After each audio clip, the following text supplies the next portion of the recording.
Righty. Okay, we are live. I think it's coming up on all the channels here in just a second. Good to see all you guys out there in the wild world, talking all things, drones, counter drone, aircrafts, aviation, all the topics. FIFA FIFA World Cup coming, and how we're going to deal with drones there. I mean, we're talking all. We've been talking about all these, different threads that are coming together here on this, here on this channel. And today we have a wonderful special guest, good friend of the pod, Ray Adams. Good to see you, Ray. Thanks for jumping on today with us. And, hey, David, great to see you also. Thank you. Definitely. And of course, I'll have people go around and do introductions here in a second, just so folks tuning in know what everybody does here and who they are. And otherwise, excited for next week. I'm going to see you, Ray, in person. They're in Cape May, New Jersey, at Shore to Soar, which is a pretty exciting event that, Echodyne will have a booth there talking radars, but then also I think the third day there's going to be a roundtable, an industry roundtable, and I'll have you share a little bit about what that's going to look like. But I'm excited as industry to sit at that table, listen, learn, share a few insights that I bring to the table from experience, and kind of accumulate knowledge regarding the test ranges, the UAS test range that you guys have established there in Cape May.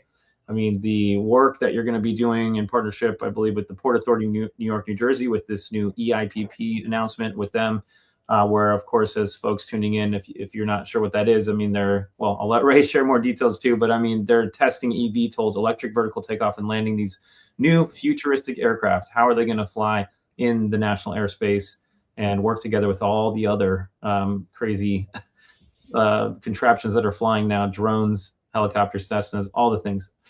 So with that said, what I'll do, I'll do an intro. I'll throw it to Michelle, then Josh, and then Ray. I'll land with you, and then let you kind of share what you want to share with just some of the context, and then we'll dive into the conversation. But yeah, so of course, your host David Lewin, Echodyne Radars. I think I rattled off plenty of what we're focused on and working on with counter UAS for the World Cup, with support for ground-based EAA and flight operations using radars. So Michelle, I'll pass it to you and let folks know who you are, what you're focused on right now, how they can reach you, anything like that. All right. Hello, everybody. Thanks for coming back and hanging with us for yet another version of This Week in Drones. We appreciate you. Michelle Duquette, founded my own consulting firm, 3 Mad Air, Michelle and Duquette Air. I have been in this business for about 35 years now. And my focus now that I'm out here in the wild is literally to ensure that those who have a need to be connected, those who have a need to better understand through a little different lens, get the resources and access to those resources that they need. In some cases, it's a translation. In other cases, it is a literal connection. And in still yet other cases, it's executive strategy to help them maneuver this whole minefield of drones and advanced air mobility in our low altitude operating environment. So I'm really happy to be here and join the discussion. Thanks, David. Wonderful. Thanks, Michelle. Josh, toss it to you. All right, I'm Joshua. I work with David, just supporting the community with low airspace awareness, and also just helping create conversations around how we can better support each other, creating a shared airspace that can enable both testing and also delivery and public safety, and just how we can work together to create a shared airspace picture in the community.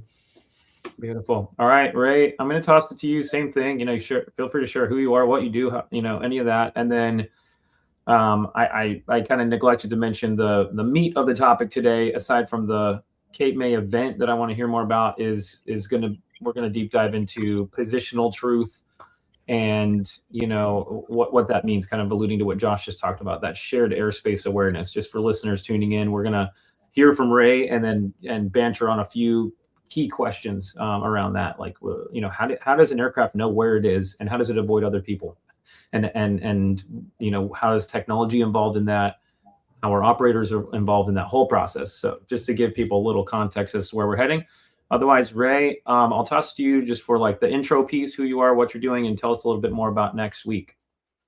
Yeah, thank you, David. And I want to say thank you to Echodyne for sponsoring Short of Sore. That's a really important thing for us. It's great to have you guys there. Looking forward to next week to engage with you, your team specifically on how we can improve the test range here in New Jersey. But let me just go into my background and kind of set the stage of where my knowledge comes from. I was an air traffic controller for 31 and a half years. I started back in the Stone Ages with Fred Flintstone. Way back when, about 36 years ago. I worked in multiple facilities. I've done all facets of air traffic control, and everything from oceanic to en route to terminal radar to a couple of towers. I spent my last 20 years at Newark Airport in New Jersey, and then I retired about 5 years ago.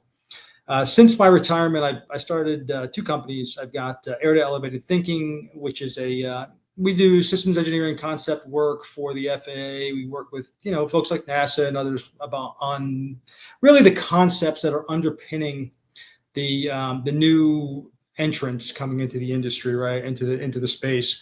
So you're talking about a UTM, UAM type of things. We even stretch into some of the HATM or ETM, extended airspace work. Do a couple other things with that. We also administer the Cape Atlantic Test Range in New Jersey, which is a UAS test environment under the University of Alaska Fairbanks banner. It's pretty sizable airspace. We can talk about that a bit later on. And specific to this topic, I'm the founder of Trajectrix Corporation, which we are developing. Let's say it's a method of electronic conspicuity and data aggregation that we hope to underpin all these new operations as a piece of infrastructure that stretches across all the boundaries and reaches all the needs in the airspace. So to talk about positional truth, which is a term that I coined as I was working through the conversations on basically how the industry is looking at cooperatively separating aircraft in the airspace and a lot of the reliance on GPS as that underpinning for the navigational performance. And, you looking at it through my lens as a controller, and I started back when, there wasn't as much technology, believe it or not, in the airspace, right? We did a lot of things manually. There were a lot more procedural ways of doing things. And as we evolved, I've seen 3 decades of iteration of air traffic modernization.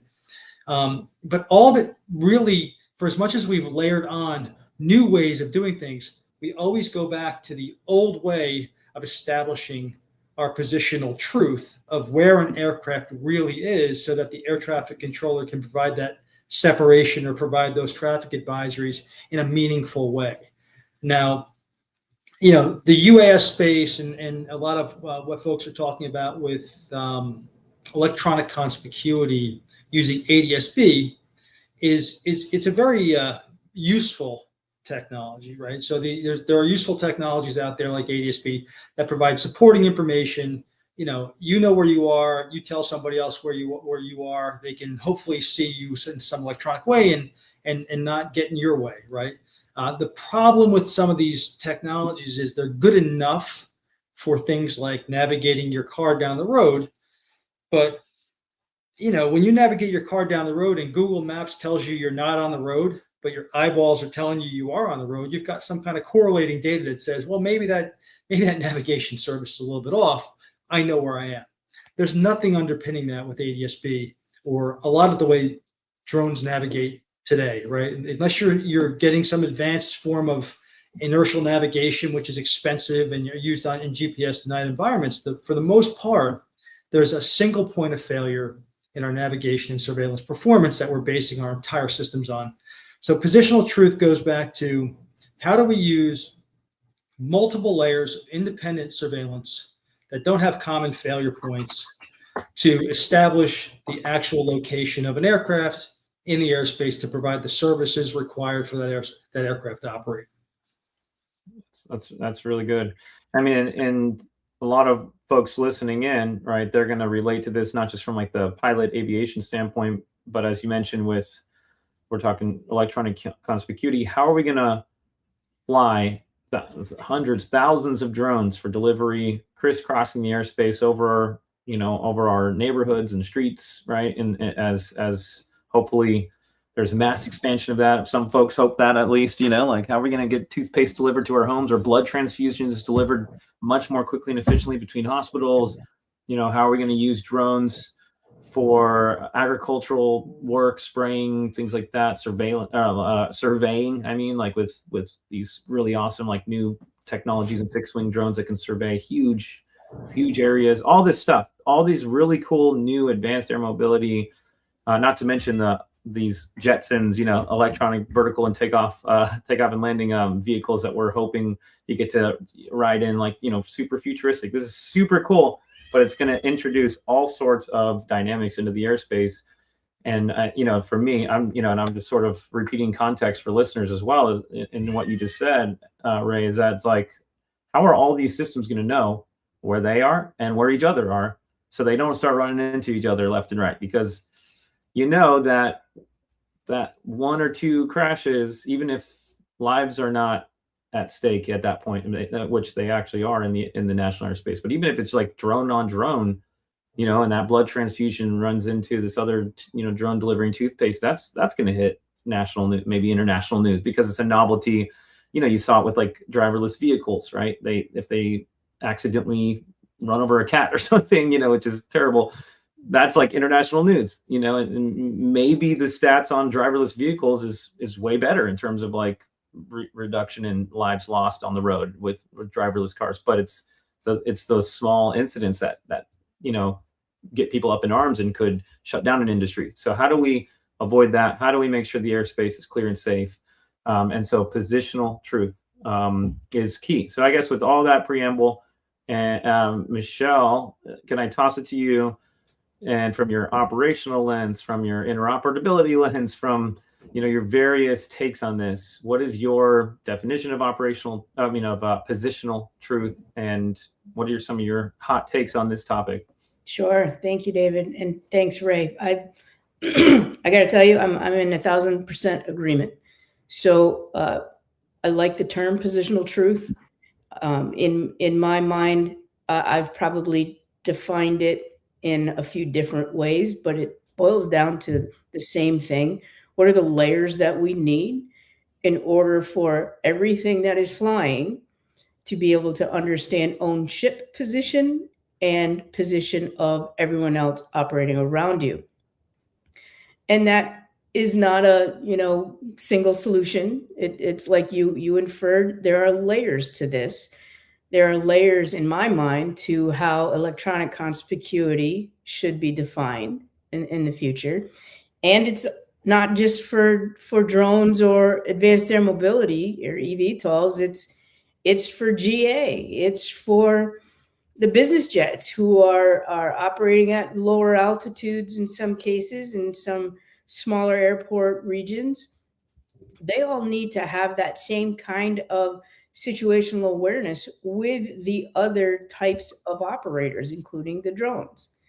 So there's a shared need, which in my mind logically means there needs to be a shared solution, and it can mean something different for each of them. I hope it does, actually, because the essay necessary for a drone operator operating FPV is going to be very different than a Cessna pilot's essay going through that same area.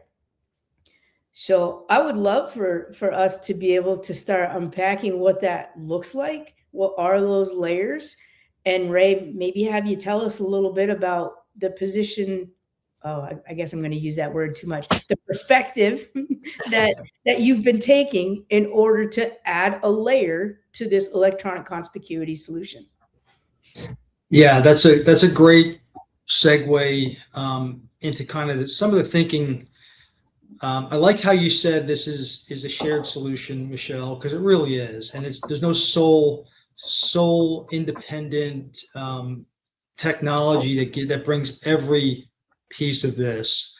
So we can talk about cooperative solutions as like the top highest level layer, right? Where some aircraft is telling us where it is and we're receiving some kind of telemetry back and forth. That's fantastic. That's a great enabling layer. That's the creme de la creme of all the efficiency gains we get. But behind that, the correlation has to happen. David is from Echodyne. Hard radar return is one of the things we use in the air traffic environment. We get pump out energy, it comes back, we know something is there. We may not have the exact accuracy that the ADSB has when it's on, it knows where it is, but what we have is a correlating return, right? We use mode C, which is another cooperative technology that's not ADSB based, but it's slightly different. But the fact is, it's a correlating technology to that underpinning of hard radar. And there are a number of other technologies we can use, including some new things with RF multilateration and stuff that give us those returns back that just add to our assurance that aircraft or something is there. And we hope that those higher level systems give us the granular information that we need to be efficient in the airspace and in the operations that we run. And when we lose the efficiency information, when we lose the information, or you have the integrity of that higher level information gets degraded, then we pull back. And that's the way we operate things in the air traffic control system. We start to lose the higher integrity information. We lose altitude information. Maybe we lose mode C. Maybe we're working off of, or a radar fails completely. We have procedural layers to handle that. Now it crushes your efficiency, and it's kind of a cluster for a little bit when you're trying to fall back to that. But the fact is, we have a fallback. We're not just blind, right? So exactly what you said. What are those shared solutions? What's the solution space? What are those technologies at layer that are not dependent upon each other for information, right? Think about the spoofing and jamming that's been happening around the world. And I've been following some folks that track the PNT world. There's a lot of stuff that happens in the US that you don't even know about, where airliners are being spoofed. And what I'm reading and what I'm trying to understand better, honestly, because I'm not an expert on it, is how those information, the degradation of information cascades through the navigational performance. Because I think from what I'm hearing is it actually doesn't get resolved. Once you get a bad input, you stay with a bad input, right? And it messes your navigation up down the road. So even if you have a short-term spoofing or a short-term jamming, it could conceivably throw your navigation off for the next couple of hours. So we've got all sorts of things that we have to look at, that smarter people than I have to look at to do the engineering on and so forth, to figure out where those failure points are. And it sounds like people are doing it. And then how do we close those gaps so we don't have issues? We don't have that Swiss cheese model where something slips through the cracks. But also, these informational sources shouldn't be fragmented, right? We shouldn't be pulling, a radar over here and an ADSB. We have to correlate them. We have to put them all together, fuse them together, and then weigh them against each other. So you can start to see when information becomes degraded, and then you can start to, you degrade gracefully in your systems and in your operations versus a hard failure that causes that chaos. I think that's brilliant. Where we're aiming. Michelle, I'll let you tag on that, and then if you don't mind, if at the end, can you pass it to Josh for his hot take on this? And then he had a question for Ray as well. But yeah, I want to catch you real time though. Go ahead. So I'll just be very quickly. Maybe we can circle back to this later. That example that you were just providing, where the nav intel is bad, but there isn't any way to validate that bad nav data. So it runs through the decision making of the system of systems, multiple systems within the aircraft, and it's just consumed for what it is. And I think we're now getting to a point where the deep research that NASA did years ago on in-time aviation safety management kind of gave some of the UAS community the ideas around how to build in those health checks, that integrity monitoring of the goodness of the signals that are coming from multiple systems at the same time. In your example, that bad nav data might have also piped through to some AOC's situation display, and all of a sudden that aircraft starts going backward. You know that's wrong, but yet you're ingesting it because that's the data that you're being given, and the algorithms process it like it is good data. So it's encouraging to me that we are seeing the kinds of advancements, and that one of the technologies that I'm talking about comes out of our friends over at Resilience. They have created this like health monitoring mesh fabric that lays over all of the systems. It is a system of systems within a certain geographical environment, and it can tell you that, oh, hey, hang on, that signal that's coming in, there's something weird about that. I'm going to isolate that and let's check it out. Here's your alert, human. Check that out and make sure it's not bogus. And in the meantime, we're going to prevent anybody else from being affected by that same piece of data. I would love for that to be propagated out into the general aviation environment, because everybody needs that kind of service. I know they need that in public safety, especially around prisons. That's something Josh is very experienced in being able to talk to us about, but I'll stop there and pass it off to you, Josh. Yeah, it's kind of made taking the question from a different angle, but we're talking a lot about these layered systems, and as you mentioned, one challenge is right now a lot of the data is siloed. You might have, like Michelle mentioned, a prison has a system, and then the police have their system, and then you all have your system at the test range, and then it ends up being pretty expensive for all these different people to have these different systems side by side. What's your view of like the solution to access the existing systems, and then B, who's kind of resourcing it? Is it going to come from the government? I know the government's been stepping in with grants for FIFA and these different projects, but is there appetite for part of the this kind of upgrade to our traffic control system to be low airspace awareness, kind of getting a little bit more as granular data? Or do you see it being more private public partnerships, or kind of what's your take on that? I think all the above. Honestly, that's not a cop out. That's legitimate. I mean, there's BNACs, right? There's brain aware traffic control system, and I think there's a couple $1 billion in there to build some radars, or at least upgrade our radar systems. I'm assuming that the new requirements of the airspace are going to hopefully drive some of that, get into some of that investment, right? So where the investment's going to give us those capabilities, that's great, but that might not solve, what the FAA looks at from an airspace surveillance perspective. You guys are in the small UAS, counter UAS business. You're looking low, not that far out, but with much higher resolution than what FAA requires. So we have to have an architecture that allows for all those pieces to come together and be utilized in the best way possible. Now, from a funding perspective, I'm no expert on public-private partnerships. We do some work in that, but I know folks are looking to states to buy things. I know there's some independent companies or agencies are buying things, right? There's money coming from DHS to do counter UAS. I think all that is great. I don't know what the proper allocation is on that, and it goes to politics and budgets. But the fact is, yeah, we really need better shared awareness in the airspace, and we got to find some way to do it. So all those are appropriate ways of looking at that. Do you see that there's anybody positioned in the market to kind of bring a lot of these distributed groups together? So I know like the DOTs have been kind of considering putting their toes in the water and like creating infrastructure for drones or kind of for low airspace awareness.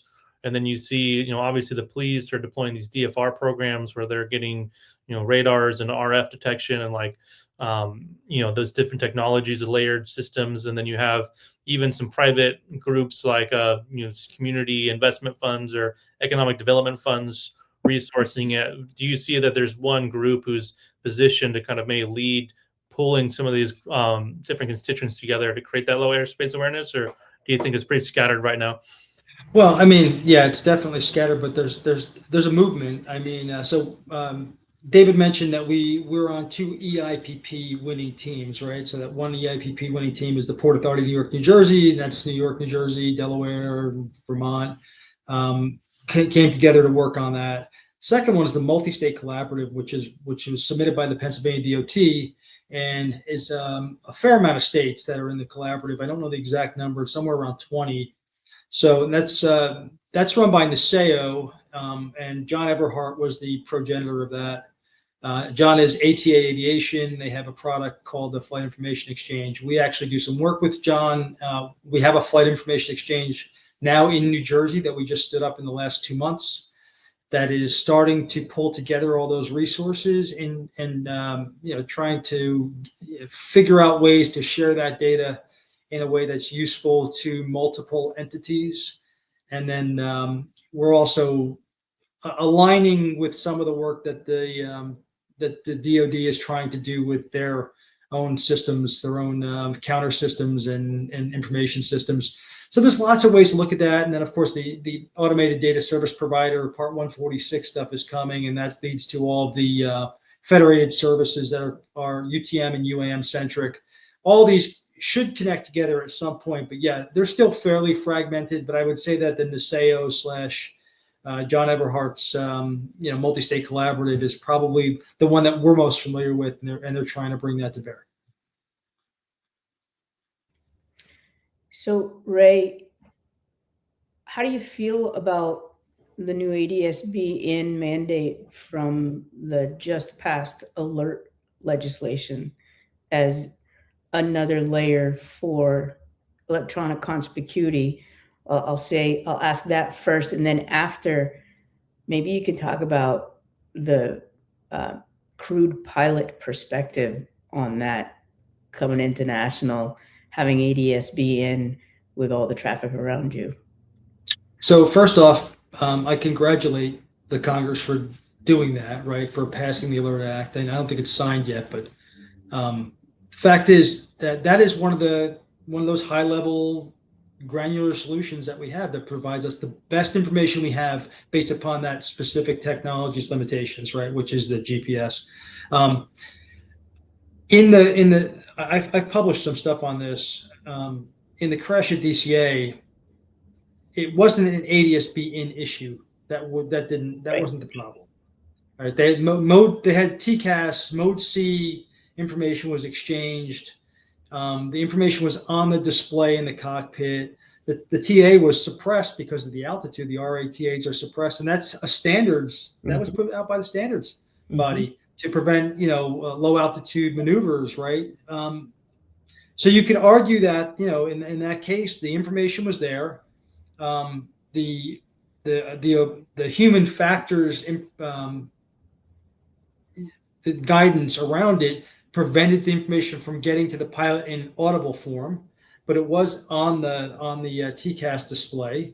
But really, that was a Swiss cheese moment if you just look at it, between the setup at DCA, the policies and procedures around the helicopters, the information being suppressed by the regulatory requirement, and then just the approach being flown in and the helicopter pilots being on NVGs. I mean, that was just a chain of failures, unfortunately, and that ADS-B in would not solve.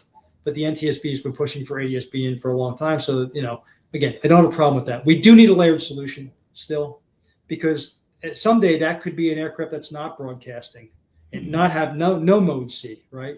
And if it had no Mode C, then TCAS is failing, then ADS-B in is failing. So how do you see that then? Right? If it's a UAS that's out there and it's not broadcasting for some reason, or if you have RID and the RID is not ingested by an ADS-B or an ACAS-X system, you have fragmented information, Michelle. We need to solve that issue.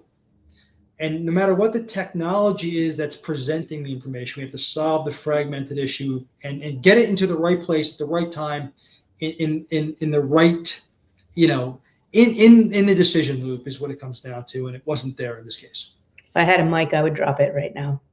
That's exactly my philosophy to a T. It's awesome that we keep coming up with new ways to make things safer. But if these new ways to make things safer continue to be in their own echo chamber, and we're not taking that interoperability word and applying it across all the things that need to have a shared situational awareness, those people needed shared situational awareness. Those aircraft needed shared situational awareness. And both of them needed both of those things with the controllers in the tower. So we know that it's not technology that's lacking, really. It's our ability to comprehend how everything must be shared in a way that's meaningful, but also not overwhelming. Yeah, I like to say it has to be relevant and it has to be timely. And manageable. Yeah, because if you too much information is bad. Yep. I can tell you just from as an air traffic controller, we've got conflict alerting built into the radars. I worked in New York for 20 years. Newark Airport. We worked the airspace on the Hudson River. That conflict alert goes off all day, every day. It's noise. Yeah. It's not timely and it's not relevant. So it gets ignored in the decision loop, right? So you have to make sure that the information is presented correctly and when it's needed. And unfortunately, I think it's a very difficult problem to solve with such a complex, with the flight dynamics and all the pilot workload and everything like that, and even controller workload. Exceptionally difficult to solve from a logic perspective and how you actually filter it to get to the needed person at the right time. I think that's a whole body of work that needs to be looked at. Are there certain, out of curiosity, more like high density or more complicated airspace locations where more layers is required? I mean, I think that's obvious, but what's your take? Do we need to have the same amount of layers and the same level of technology on every square inch, anywhere that drone delivery is going to happen, or anywhere that eVTOLs are going to fly, or is it, maybe hot spots? I think in terms of like takeoff and landing points, or, where there's a lot of traffic coming through those certain areas that's known, as opposed to like maybe stretches of miles in between point A and point B.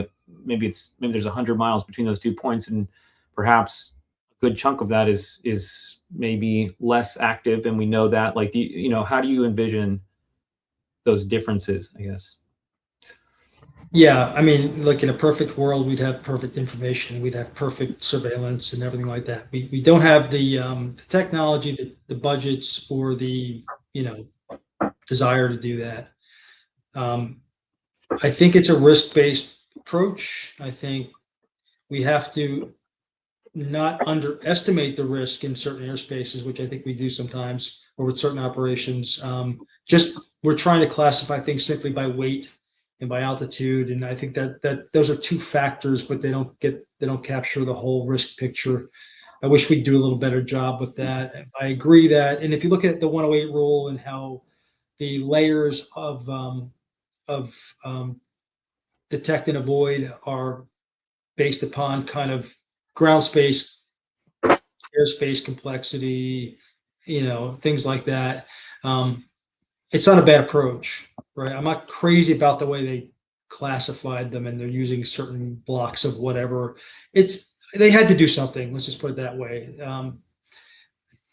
As a controller, I've learned that you could work the same airport for 20 years, and you start to recognize on certain days, under certain conditions, it's more hazardous, 100%. And you have to capture all those factors into the risk assessment when you're going to lay out what the overarching requirement is to operate in that airspace. I think, you have to look at things like, density of operations, right? What's the triggering density where the complexity just spikes exponentially? There's always that, that hockey stick. It goes straight up, right? How do you find that? And then, does it happen often? Is it continuous, or do you get these spikes where you have like unusual events or certain times? So you have to look at all these things in totality and say what's the base level of surveillance, navigation, performance we need in this specific airspace. I don't have a great answer for that. I wish I did, but there's definitely not the money to give perfect information or perfect surveillance everywhere. So we have to figure that out. Yeah, I'd say there's a whole risk ratio algorithm redesign that has to happen for us now for the NAS. I mean, we know that even when we're talking about we're not talking about like the core 30 or the major airports, when we're talking about um, GA airports, business jet, corporate jets coming in and out of general aviation airports.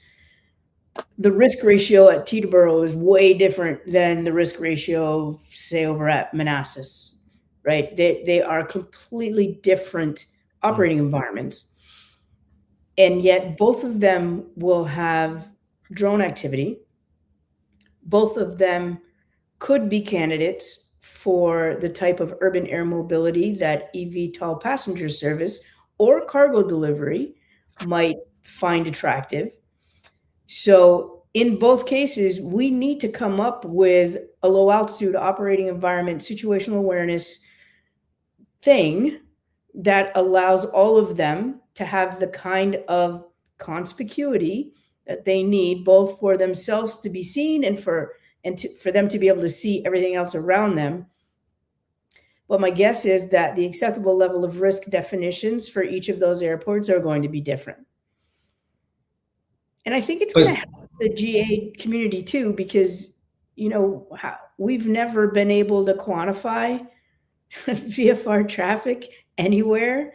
It's been, our best guess at ops counts or, whatever. And it's not scientifically sound, and it could be with these new technologies. I just want to follow up on that, Michelle, because you're right. I mean, they're both Class D airspaces, right? Teterboro's a Class D. Manassas, I believe, is a Class D. Haven't been there in a while, but I'm pretty sure it's a towered airport. So you can't really use airspace as a classification for these things. It's only one factor, but you're absolutely right. But if you look at where Teterboro lies under a Class B in the busiest airspace in the country versus Manassas, which is out west of Dulles, there's no comparison. So you're 100% correct. We have to look at these things independently, and we have to make. Everybody likes to say it. I like to say it. If you've seen one airport, you've seen one airport because they're all different. And I would argue if you've seen one operation, you've seen one operation because they're all different. So homogenizing these things is not easy to do. I think we really have to look at these carefully. Totally.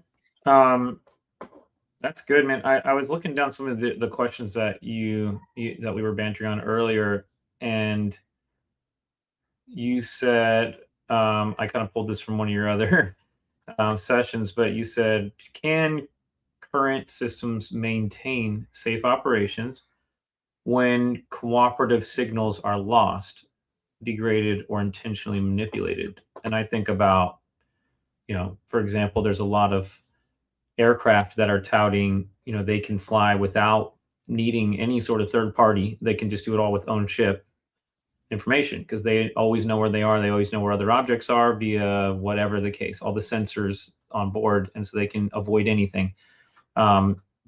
However, what happens? How do we maintain safe operations when those cooperative signals are lost or when they're degraded or when they're manipulated? And I think about also the World Cup enabling mitigation technology in urban environments in these like 11 major cities here in the US, where there's going to be the availability of mitigation equipment on a larger scale than we've seen before to protect those games here in a couple months.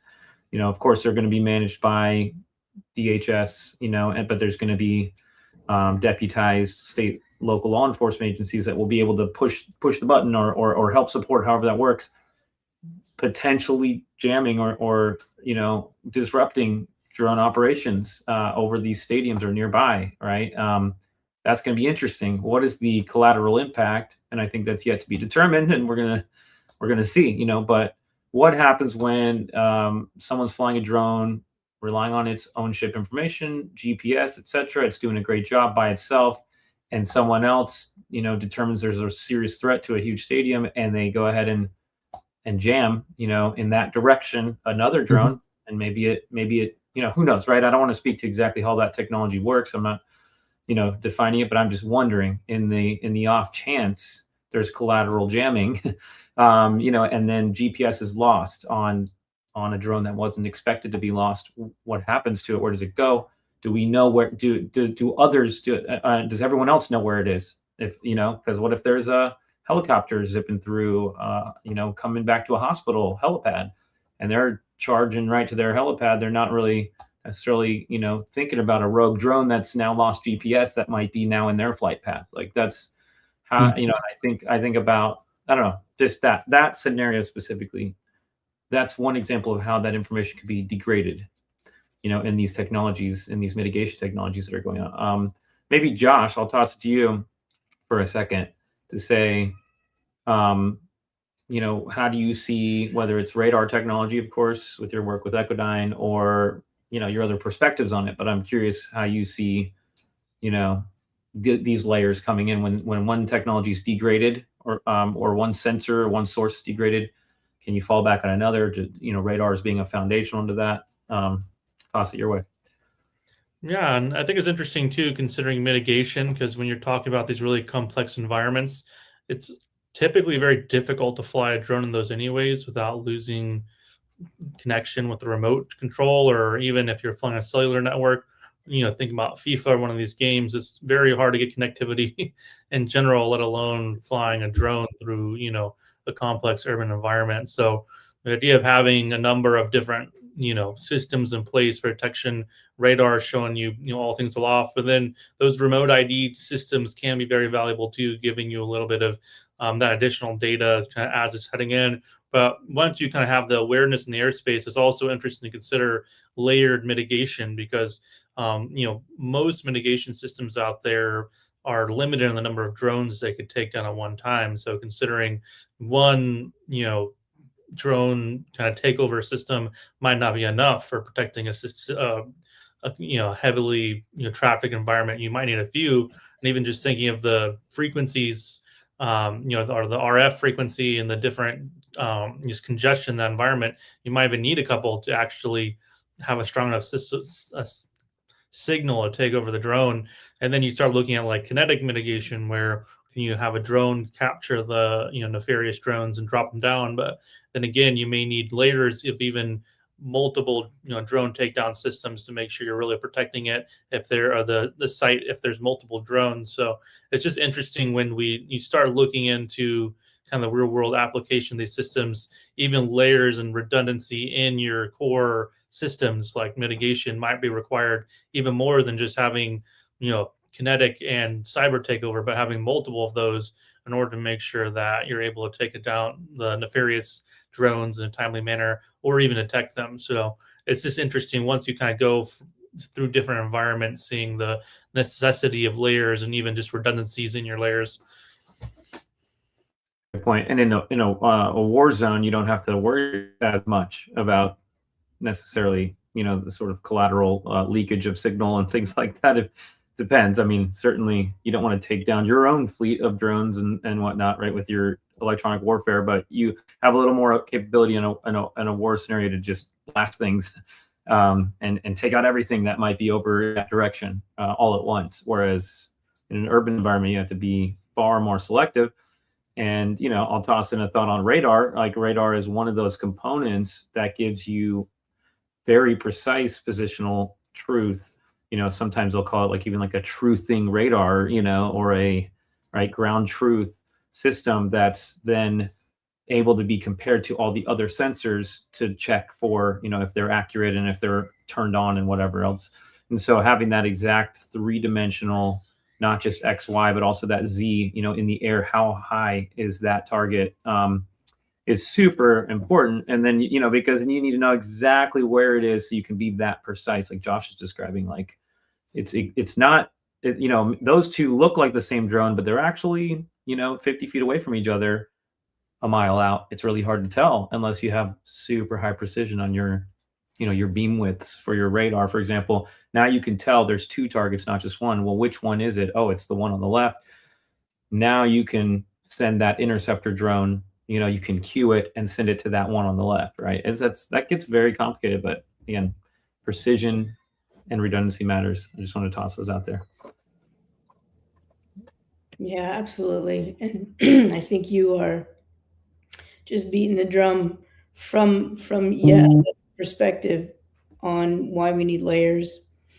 So being able to get that fine granularity from a finely tuned radar beam is a solid foundational layer.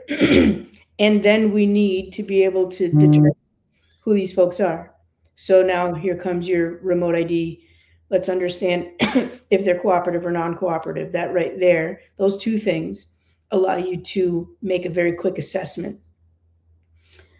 And then there is a litany of operational nuances and what if scenarios that each decision maker in that geographic area, whether you're a SLTT boots on the ground cop, or you are DHS, or you are a controller, or an airspace manager, whatever it is, or another operator. You all have a different next couple of steps that require that whole positional truth, but also the meaningful intelligence that surrounds that makes it meaningful to you. And what did you call it, Ray? Relevant and timely. Yeah. Relevant and timely. We like to say secure, relevant, and timely. That's how we look at it, but relevant and timely for this conversation. That's awesome, guys. Well, any final thoughts as we approach the end of the hour?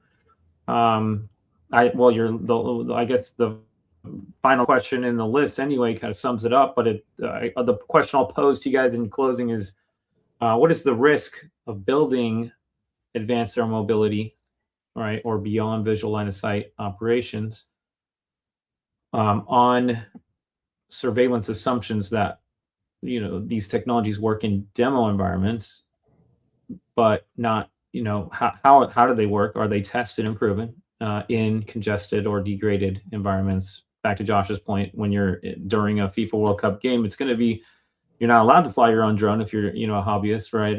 But at the same time, it might even be challenging to get that thing to stay connected in such a dense RF environment anyway. So what is the risk of building and scaling if we I guess make assumptions that we're good to go based on the data sheets? Let's put it that way. What do you think, Ray? Thoughts on that? Well, I mean, it goes to the premise of positional truth, right? I mean, you have to be able to operate in the National Airspace System under whatever's thrown at you, whatever conditions are thrown within the parameters of your ability to fly. But the fact is, conditions aren't always perfect. If you're building a sensor stack, if you're building a DAA stack that is solely reliant or mostly reliant on a cooperative technology like ADSB or GPS, when that goes, you may be degraded to the point that you are now no longer able to maintain BVLOS, right? So if you're going to build a resilient BVLOS system that can work across those multiple conditions that you're going to encounter, you can't test them all in the demo environment, just because you can never simulate everything that'll happen in the nest. Now, you can do a good job, and you can throw mud on the camera, and you can try to glare out the lidars and stuff like that, which is great. But you need to put them all together and actually fly them in a real world environment, I believe, to really vet them, to see what they're made of. I mean, this is a requirement in a lot of type certification processes for aircraft. I think the same should apply to the sensing capabilities of your BVLOS stack, right? We personally, and I think Echodyne, look at these things as, if you have an external component, like an external radar that's not on board your aircraft, maybe has different, it's less subject to the environmental factors that are affecting the aircraft at the time. That might be a supplemental data source that is less dependent upon the conditions, right? That it could be maybe not degraded in certain conditions. It's a redundancy that you may want to have.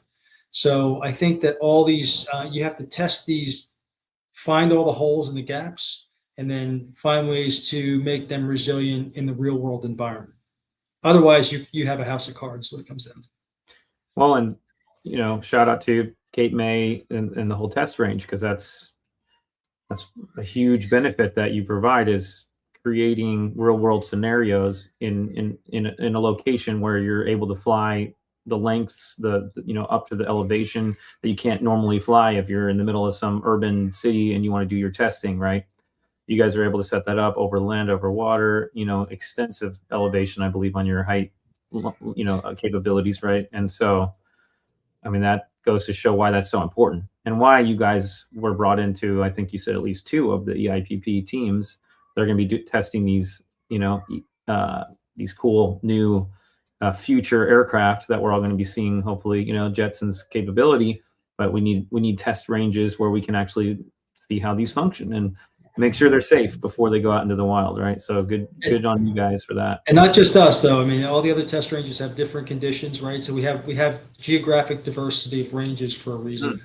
Oh, that's cool. Right, because we don't have dust storms in New Jersey, but you might have them in New Mexico, right? So you've got to vet your sensors and your systems in those different environments. So having a diversity of test range is exceptionally important, I believe. I really like that. That's pretty cool.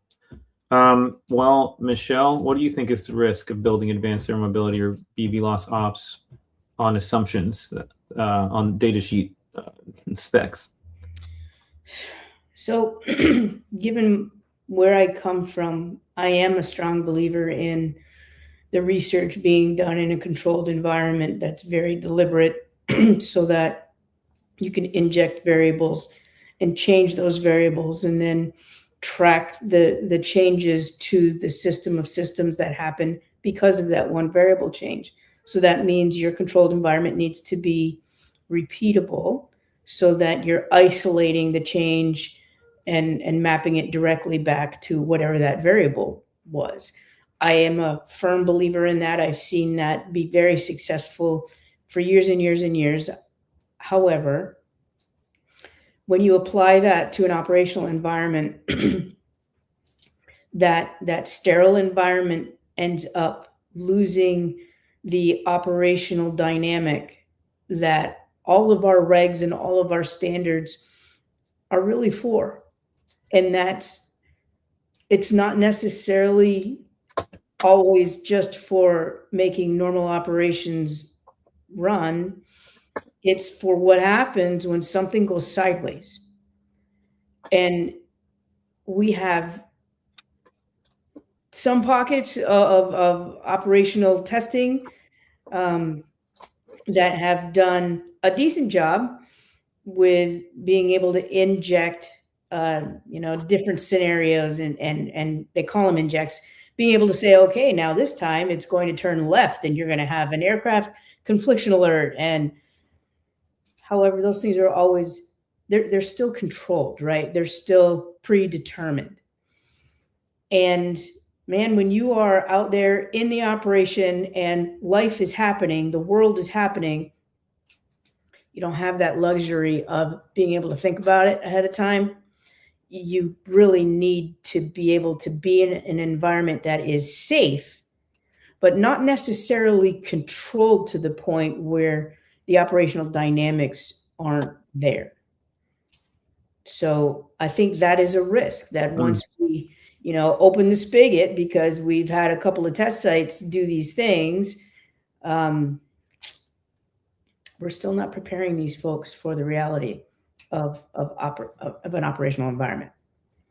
It goes to show you why knowledge is really important, experience in this industry, perhaps along with, you're obviously building on the knowledge that both of you guys bring to the table, and maybe some of the folks retiring from the FAA or other similar roles, hopefully they can bring that real world decades of real experience into the operations, because suddenly an event happens, the weather changes, a dust storm hits where it never hits, you name it, you got to have folks that know how to not have to rely on all the new cool cutting edge technology, but know how to go back to the Stone Ages and actually be that air boss that can bring safety to any situation, not just the ones that work perfectly, right?